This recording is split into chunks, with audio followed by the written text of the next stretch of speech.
Hello, I'm Irma Baker. Welcome to our show. We're sponsored by RSVP, the Retired Senior Volunteer Program, which is a part of Mature Services. And we love to bring these shows to you, featuring people and organizations and activities here in our viewing area.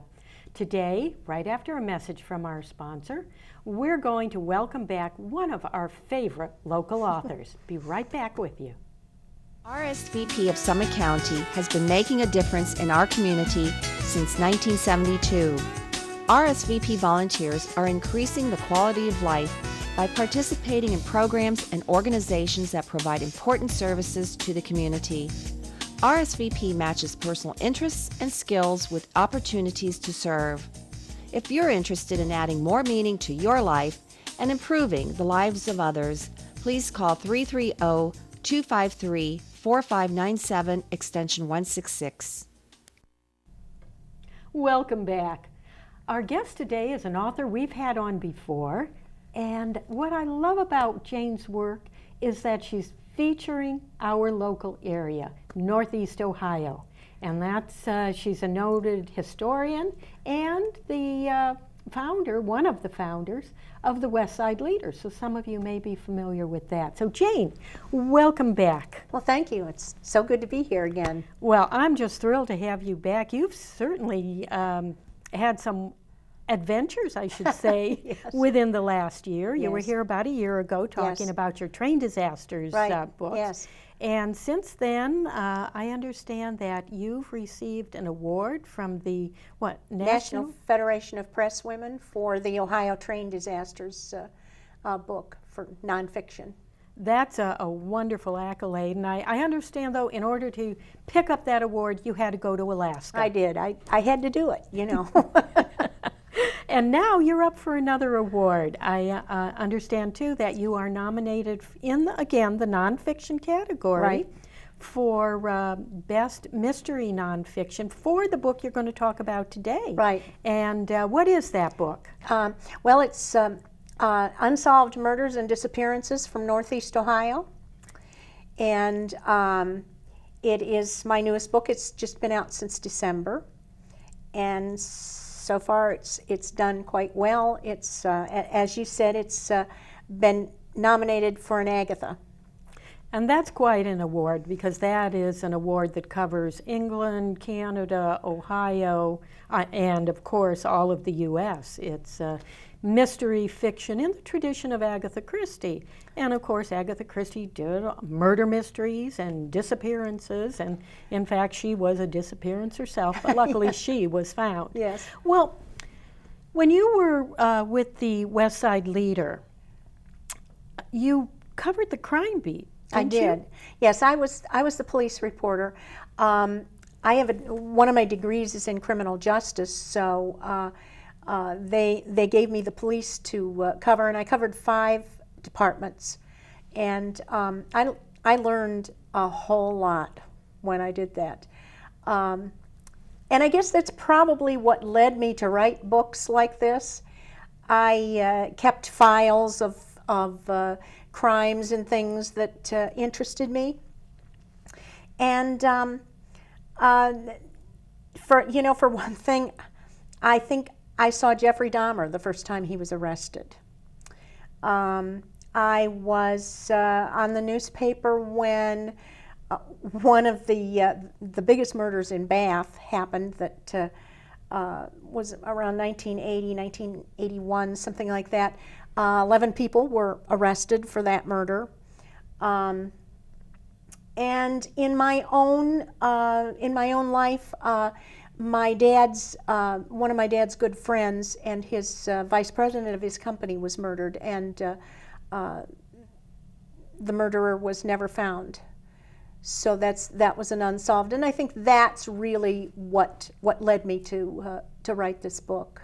Now, when you were deciding what to write, and I'm sure you sat down with your publisher and you came up with a proposal and all that, you made some decisions about what you would cover, what time span. Tell us a little bit about that and why you made those decisions. Well, the decisions were made mostly by the crime itself.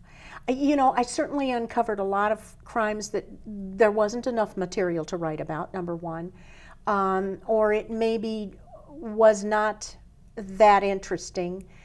So I chose the 10 that interested me the most. And did you talk to any survivors? I did. I did. The last chapter in the book is about a little girl whose name was Anita Drake that disappeared in 1963. And I talked with her family, with her sister and 2 of her brothers. And without them, without their help, I could not have written, couldn't have written the chapter. And that's probably, to me, one of the saddest chapters in the book, because she was just 13, 14, 15 years old and just disappeared and was never seen again. So to this day, she has never been found. No one knows whatever happened to her. To this day, nobody knows. It was the day after her birthday in October 1963, and she came home from school. She had 8 brothers and sisters, and she was going to go to the neighborhood, what we would call Dairy Queen, and get some ice cream. She left on foot, and it was a place that all the kids went, and she was just never seen again. The police looked for her. They called, of course, her parents called the sheriff's department. It was the Stark County Sheriff's Department. But you see, back then, the police more looked at a kid that was missing as a runaway rather than a kid, maybe being taken. So I don't think that they really, hunted too much for it. There was nothing in the newspaper. And in the police file, there were only 2 pages in the police file. Her one brother, who is now deceased, thought that he saw her one night at a bowling alley. He was there, and he saw a girl walk in, and he was pretty sure that it was her, and she looked at him, and she turned around and walked out, and by the time he got outside, she was gone. Whether that was her or not, or whether it was just he was hopeful that it was, we don't know. So that tragic story of runaway teenagers could have been the case here, or it could have been an abduction, and it's just never, ever been solved. It could have been. There was some evidence that she could have gone to Columbus. There was someone told a member of the family that there was somebody working at a penny store in Columbus that under an assumed name, that it was her. I was never able to get any information out of the Columbus Police Department, although I really tried. And also somebody else said that she had been arrested and she was in jail up in Cleveland. Her parents went up to Cleveland to look at the woman that was in jail, and it wasn't her. So that was it. That was just a few years ago, her family gave DNA samples in case a body ever turned up. They would, they would possibly be able to identify her that way. But, so far, there's no luck. Forensic science has changed so much over the years since, 63, what was that, 50 years ago? Oh, yeah.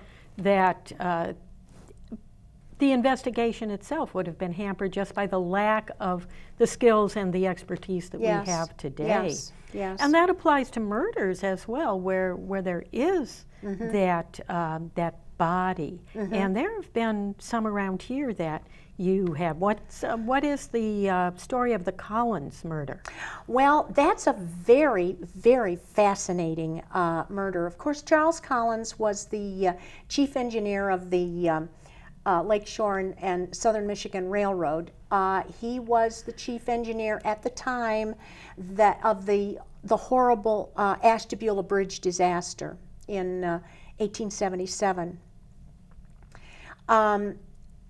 He was found dead a few months after that happened.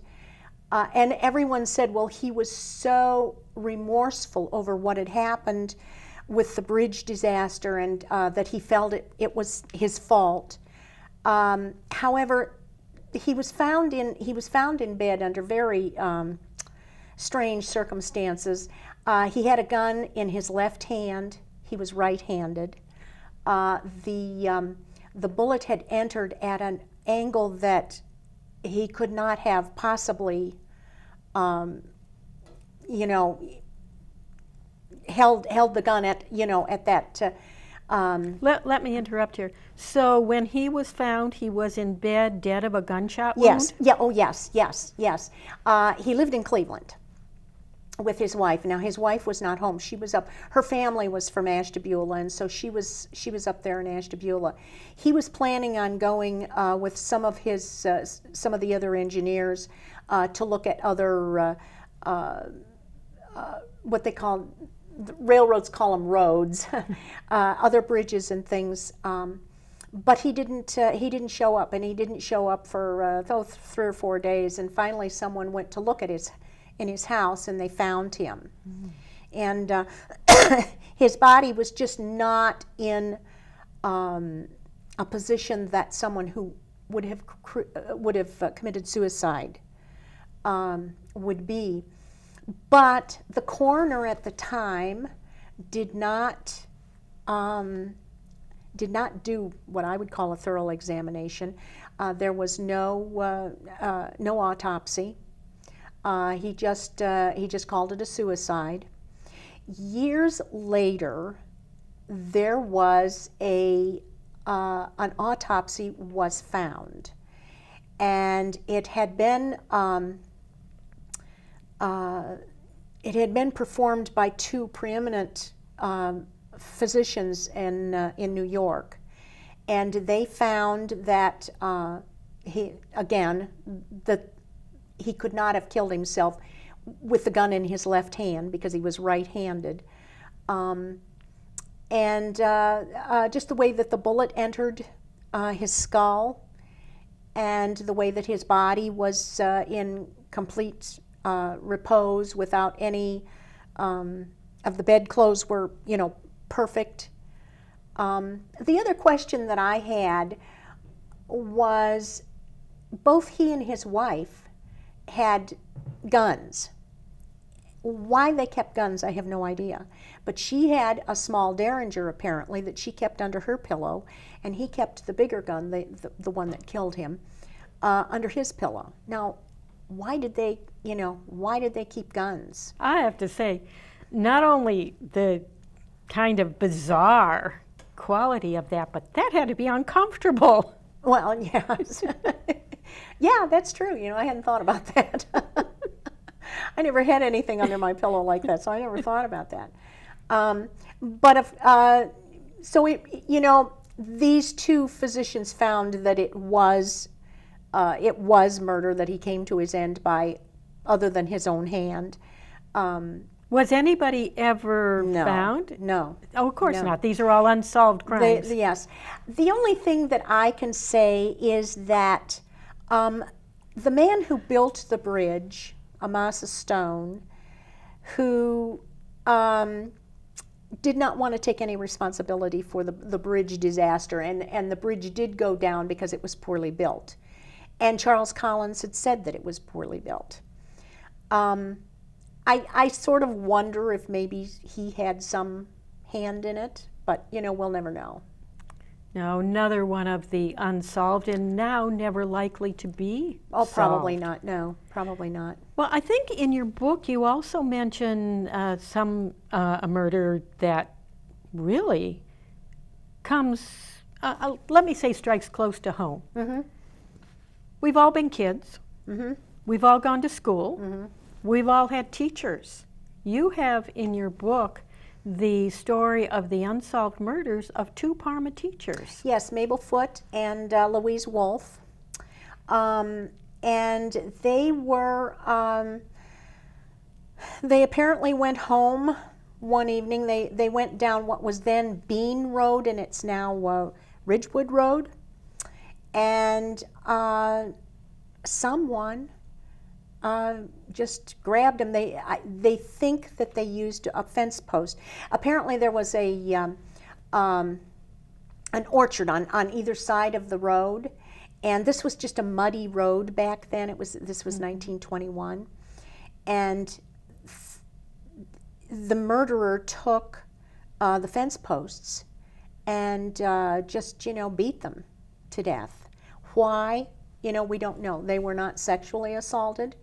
They still had their jewelry and their money with them.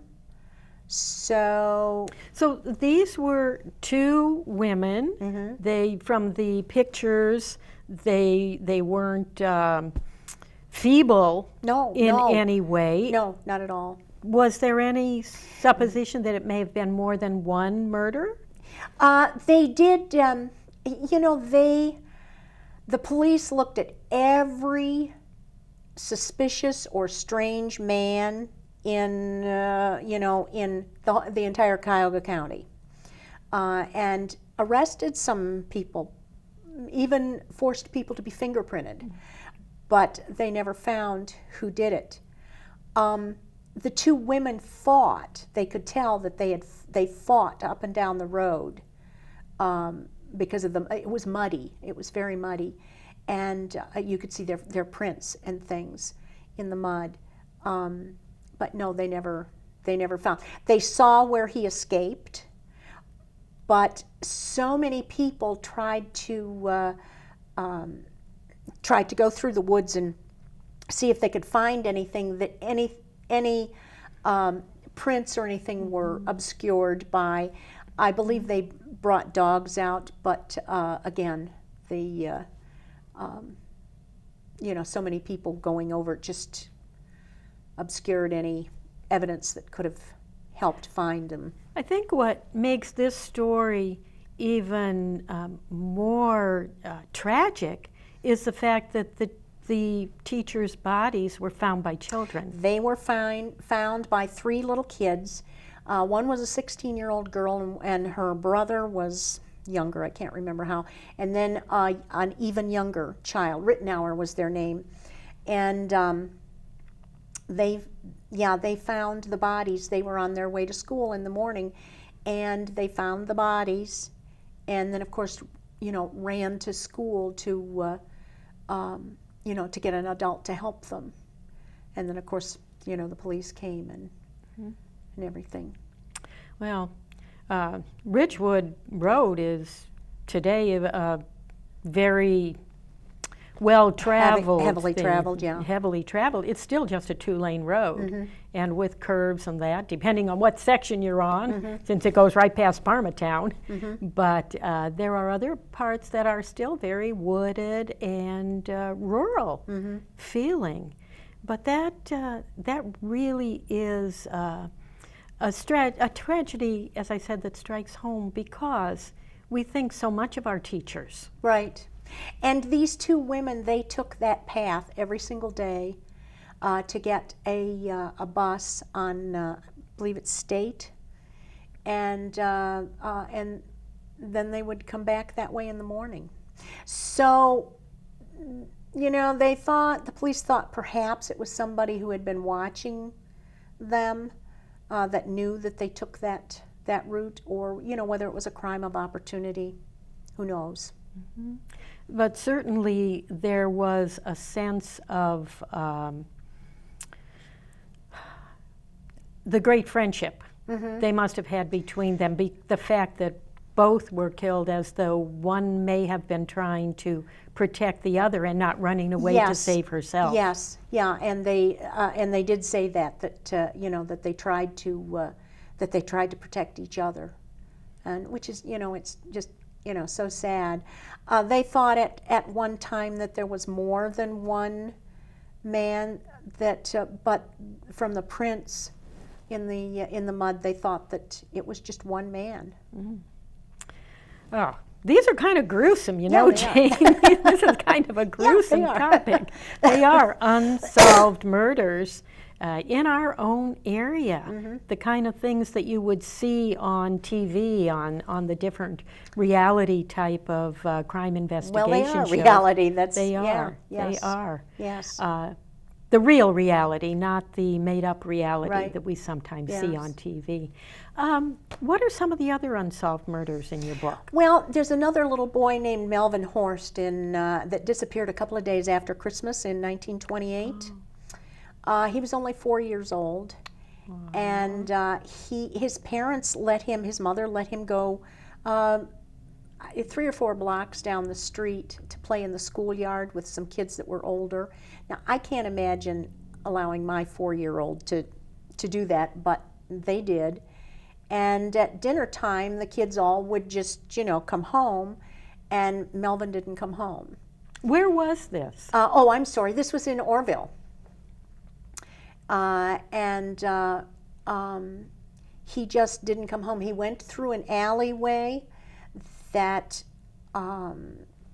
one particular family lived in that alleyway, and so of course the police, went after them, arrested them. They were bootleggers, but they could never find anything that connected them to his disappearance.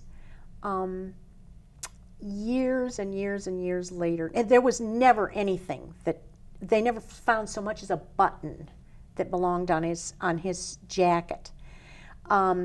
Years and years and years later, I don't know whether you remember Ken Nichols that wrote for the Akron Beacon Journal. Okay. There was a woman that called him, and she was some type of a psychic, I believe, and she said that she saw where he had been run over, and the people that ran him over didn't know what to do, so they took him and they buried him in a churchyard close to a fence. And so Nichols took this to the sheriff's department, and they drove around and they looked for a place, and they found a place that was pretty close to her description. And they dug around. They found some bones, but they were animal bones and not Melvin's bones at all. So again, he disappeared. His mother kept the Christmas tree up for, a couple of years afterward. Never took the Christmas tree down. She wanted, of course, she wanted her son to come home. Oh, these are really heart-rending stories, and that's just listening to them. So I would imagine that for anyone who has to live through those or be the person who missed them. Well, we only have about a minute left. I can't believe how fast this time has gone. Only about a minute left. Other than the ones we've talked about, what struck you most in the research you did and the stories you covered? Here's the thing. These people, most of them have been forgotten, except by their families and their descendants. And you hear about the famous ones, Sam Shepard and Marilyn Shepard and what's the one no, I can't remember it right now. The butcher of Millsbury Run, or Mill Run. Yes. Mill Run, yeah. Yes. You hear about those all the time. You can pick up a book and read about them. So people are, they know about them. But it's just like with Anita Drake. Nobody went to hunt for her. Yeah, there was, so in bringing these things back, it's kind of a way of, saying that, they're still there and giving them a voice again. Well, if somebody wants to pick up your book, they can get your book on Amazon.com. Right. And you have a website where people can contact you through the website? Oh, yes, and that's www.janeturzillo.com. And all I can say is the time has just gone by. Yeah, Write it has another gone. book, please, so we can have you come back again. I will. And thank you, everybody, for tuning in today. I hope you've enjoyed our show, this glimpse into perhaps the seamier side. So thank you so much, and have a wonderful day.